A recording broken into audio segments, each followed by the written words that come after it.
So I'm now joined by Joe Causon from the Institute of Customer Service in the UK. Joe, great to see you. Thank you for being here. It's great to be here. Your latest research shows that telcos as a sector have improved in the last 12 months when it comes to customer service, yet they are still the worst performing sector in the UK.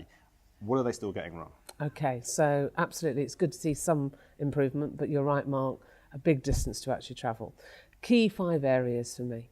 Firstly, around the professionalism of their staff. Are they really investing in the training and development? You know, as customers and consumers, we're much more savvy, we're much more aware, we actually have higher expectations. Do we have, and are we training our people to be able to deal with that? So the emotional contact, really important. Secondly, does the product or service say what it's going to do on the tin? Is it actually really delivering? And I don't just mean the network aspects of it, but even within your own information on billing, the type of contract, how I actually feel when I go into that store. Does that actually live up to what my expectations are? As customers, we don't benchmark with another provider. I benchmark with my favourite brands. So is this experiencing living up to my experience with Apple or Amazon or John Lewis, for example? Thirdly, when there is a problem, how hard do you make that for me? If it's easily dealt with, then actually I'm going to be much more positive about it. So the ease of doing business with. The problem and complaint, obviously how that's resolved, but the experience as I went through, and then finally around timeliness. So what do they really need to focus on? Because there's a lot of things in there.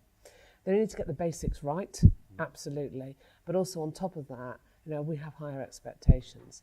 Is this an organisation that I want to do business with? Is this an organisation that makes it easy? Do I have higher levels of trust in this organisation? Those are the things that are going to matter going forward. Okay. Now, again, going back to the research, when you look at it sector by sector, again, in the UK, the retailers come out as offering the best customer service. What can telcos learn from them specifically? Okay. So as a sector, retail highly competitive and very fast moving. So they can't afford to rest on their laurels, and they're constantly championing that. Much more active listening of the customer and involving the customer in actually developing the product or service experience. That's not just about mystery shopping, that's actually really trying to get greater involvement from the customer. So that's a key aspect from it. Secondly, you know, getting the basics right, we've already said that, and that is really important. So the hygiene factors, but also really making sure that this matters in the boardroom, measuring and rewarding their people on customer experiences, and making sure that those people actually benefit from that. Okay.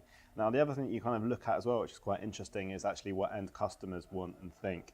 And you've kind of prioritised them in terms of a list about what they think is most important. And it's quite interesting that all the sort of top 3 or 4, I think, were related to the staff of the company that they're being served by. That was obviously maybe not something that people think about a lot of the time. What, again, can telcos take from that?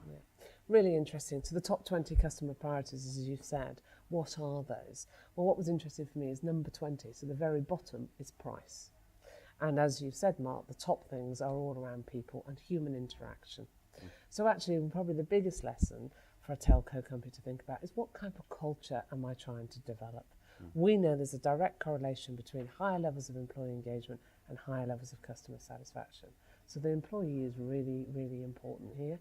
You know, is that employee prepared to go the extra mile? The only reason they'll go the extra mile is if they feel valued by the organisation and they feel that their role is meaningful.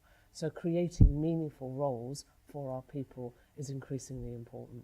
Stuff. Joe, thank you very much. Thank you. Thank you.